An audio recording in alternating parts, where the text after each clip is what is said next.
And with just 15 days to go before the election, our CBS News Battleground Tracker poll shows Joe Biden maintaining his electoral college lead over President Trump with an estimated 279 electoral votes compared to the president's 163.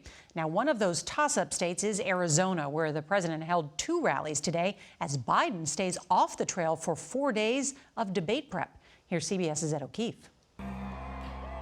President Trump made his 6th campaign trip to Arizona today, hoping to turn the tide against Joe Biden, who could become the first Democratic nominee in 24 years to win the state. You don't have events like this and you come in second in Arizona. 15 days from now, we're going to win the state of Arizona. But the latest CBS News Battleground Tracker shows Biden holding a lead in Arizona. He has a 3-point edge, similar to last month. And 4 in 10 seniors say Mr. Trump has put them more at risk during the pandemic.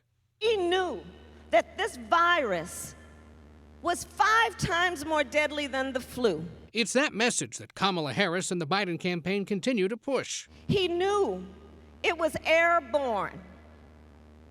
But what'd he do? He kept that information to himself. I call it a cover-up. She was in Florida today, where early in-person voting began, with many lined up before sunrise. This is the reality of Trump's COVID response. Voters are seeing the campaign's COVID attacks on TV, too. Biden is outspending the president on ads in most swing states, including by 3-1 in the key battleground of Wisconsin. In that state, it's also the pandemic that's swinging voters to Biden. Mr. Trump won it in 2016 by just 23,000 votes and made his 6th trip there just this past weekend. But likely voters say Biden would better handle the pandemic, as they told CBS's Adriana Diaz. How would you rate the president's job with COVID? 0%.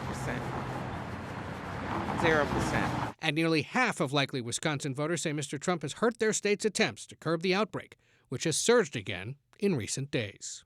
I don't like all the lies and all the lying about COVID. He's not doing anything but lying and just saying it's getting better. It's not. Meanwhile, the Trump campaign is calling on organizers of Thursday's scheduled debate to focus only on foreign policy and to ensure that microphones can't be cut. The Biden campaign says they agreed that the moderator would choose the subjects and that the president is just afraid of answering questions about the pandemic. Nora? Ed O'Keefe, thank you. Still so many questions about that debate.